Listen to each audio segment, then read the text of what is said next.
Right. We at the Kennebec Estuary Land Trust are very excited to be in the final push of a campaign to protect 144 acres on Westport Island in Maine. We are in the final stretch of this campaign that we have been working on over the past several years, and we are going to close on the property at the end of January. The total budget for this project is $536,000. To date, we've raised $445,000 through a generous bargain sale from the sellers, federal and private grants, support from the town of Westport Island, as well as a challenge grant from a community member. This leaves $91,000 left to raise among folks in the community and outside the community.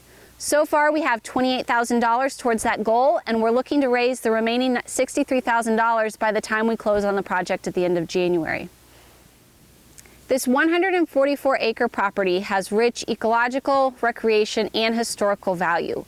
With 3,300 feet of shoreline on Squam Creek, there is this incredible intertidal wetland complex providing habitat for wading birds, for waterfowl, as well as having the largest deer wintering habitat left on the island encompassed within the woodland complex. Here we have the causeway down there that pretty much protects this from, obviously protects it from wave action, but also from erosion.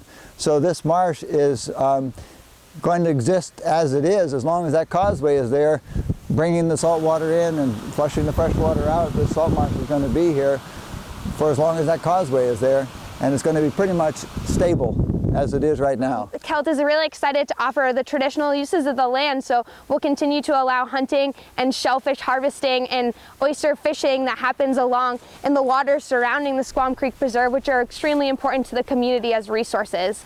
There's an active oyster farm just south of the causeway that you can see, which ships their oysters nationally, which is a great example of the traditional uses of the land and the water around Westport Island. Additionally, there are great opportunities for low-impact recreation here. Folks who live around in the area are already using it for hiking, walking their dogs, cross-country skiing, snowshoeing. This is the historic center of town. There are incredible and beautifully constructed stone walls throughout, old cellar holes, 2 cemeteries to explore, and really get a feel for what the island used to look like. Foundations still remain, and the trail that we hope to build here will take people right by there along all of the old foundations. Kelt has had a presence on Westport Island starting in 2002 with the generous donation of the Squam Preserve, followed by a conservation easement in 2004. Since that time, we have enjoyed stewarding our property here, and we are very excited to add to that network.